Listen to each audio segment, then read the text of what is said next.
This one pan meal is just what you want at the end of a long day. And it does all cook at the same time, but it's all about the arrangement of everything on the sheet pan to get the best texture of the potatoes, green beans, and pork tenderloin. Now there is some prep work up at the beginning of the recipe, but once you get this baby in the oven, it is all hands off and you're practically done. Plus you can do some of the things ahead of time too. So let's start with the green beans. I'm just gonna trim the edges off. You could do it with your fingers, but I always find that when I do vegetables like this, asparagus, green beans, I just like to line a bunch of them up and then trim just the end of it and toss them with some olive oil and a little bit of salt and some pepper.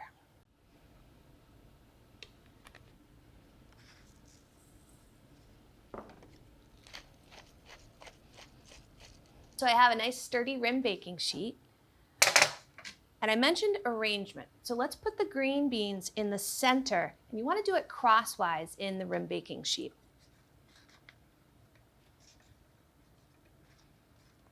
Okay, so I'm going to put this aside. So here I have some fingerling potatoes that I'm just going to cut in half. Don't have to peel them, just cut them in half. I love fingerling potatoes. They're like so easy to put together and prepare and get in the oven, but they get really creamy and caramelized when they're cooked and roasted. So since I already dirtied this bowl, I'm going to use it to toss these potatoes with a couple tablespoons of the extra virgin olive oil and a little bit more salt and a little bit more pepper. Okay. So get this rim baking sheet back up here. Now, just like the green beans, these have a special arrangement as well. I'm going to add the potatoes in a specific way too. So just put half of the potatoes on this side, the other half on this side, and put the halved sides down on the rim baking sheet. This is going to ensure that they get really nice and brown, and roasty toasty when it's in that oven. Okay, I'm gonna clean up and grab our pork tenderloin. I have my pork tenderloins. Each tenderloin is 1 pound, and sometimes they're sold individually, and I've also seen them sold in pairs. So let's trim the tenderloins. So you wanna have a sharp boning knife, and that's gonna help you to kind of maneuver around some rounded pieces. Now you'll see here that we've got some fat, and then we also have what's called silver skin.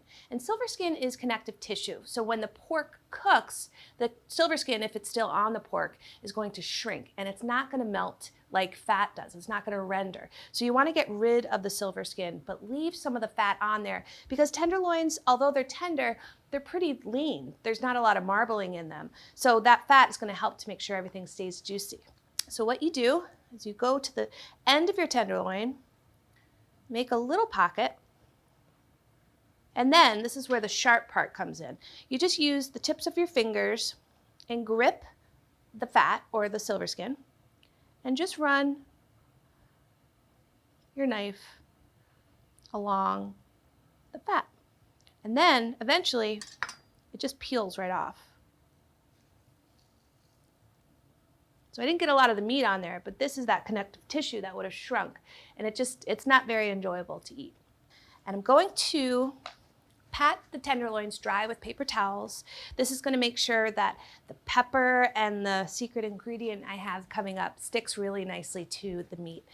It also helps to promote browning when cooking too, so it doesn't stew. If there's too much moisture on protein, it has a tendency just to steam. So I have some freshly ground black pepper here. I'm not going to be using any salt, and that, I'll tell you now, is because we're going to be using some hoisin sauce. And that already has some salt in it. It has Chinese five spice, it has some garlic, and it has some vinegar. It's a 1/4 cup of hoisin, and you want to brush it all over the tenderloins. Now, if you're wondering why are we using hoisin sauce, the reason is it's a more bang for your buck type of situation. So there's vinegar in there, there's garlic, there's sugar, and the sugar is going to help caramelize the pork tenderloins and promote some browning. We found that when developing this recipe, if we didn't have the hoisin sauce on there, it was sort of a pale color. So that's why it's a little extra special trick. Okay, so it's all brushed with the hoisin. Now I'm going to put the tenderloins on top of the green beans. And that's going to help the green beans steam and not overcook on the sheet pan. And you just want to make sure that the tenderloins aren't touching each other, which is going to let that steam escape from the green beans. I'm going to clean up, wash my hands, and put this sheet pan in the oven. It's been preheated to 450 degrees with the oven rack set at the lower middle position, and I'm going to cook the pork, which should take 20 to 25 minutes. So we're going to take this to the next level when it comes to flavor. We're going to make an herb butter. It's so easy. So all you need is butter. So about a half a stick, 4 tablespoons, and it's softened, so it's going to be really easy to mix. And 1 clove of garlic that you want to put on a rasp style grater.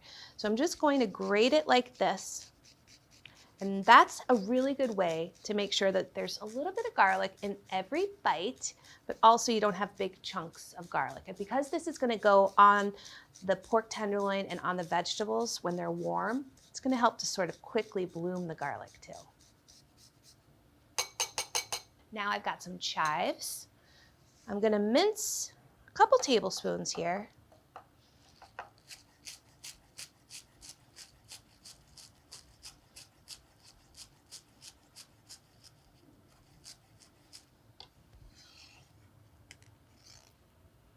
And finally, just a little bit of salt and pepper.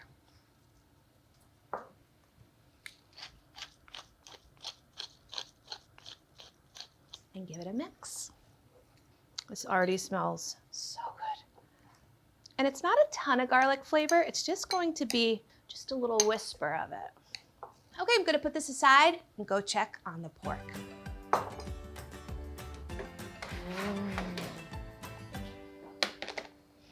I'm gonna transfer the tenderloins to my board here. Now, I'm going to top each tenderloin with a little bit of that herb butter. Yum, yum.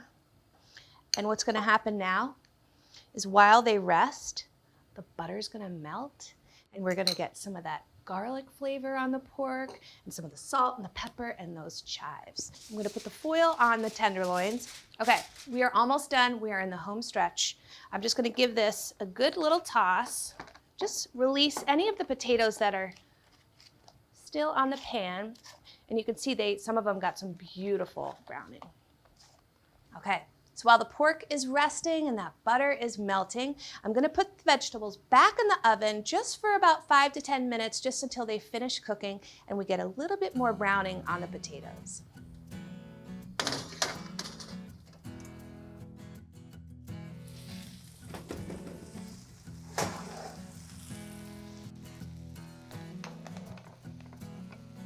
I'm going to put the remaining herb butter onto the vegetables.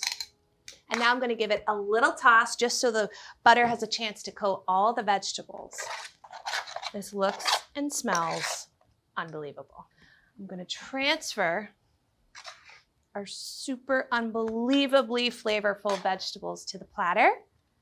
And since we went to all the trouble to make sure that the butter got everywhere, I'm going to not leave any of it behind on the sheet pan. And I'm just going to pour everything directly onto my platter. All right, so now we're going to slice the pork and put it on top. So I'm just rearranging the vegetables just so that it's evenly distributed. All right, let's check on the pork. Oh my goodness. That butter melted so beautifully, and it's just dripping all over the tenderloin. So now I'm going to slice the tenderloins into 1/2-inch slices and then place them on top of our vegetables.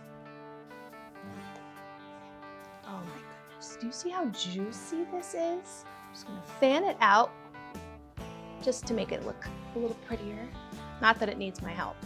Before I cut into anything, let's just look at this. This is a platter of beauty that, yes, it's a weeknight friendly recipe, but this could be done any day of the week. And this just screams company. I hear it, it's screaming company. Stop screaming. Okay, I'm gonna go in the middle of the tenderloin. Juicy, tender. The pork is slightly sweet. It's got a little bit of acidity. So this might be, as I said, a weeknight friendly meal, but it could be made any day of the week.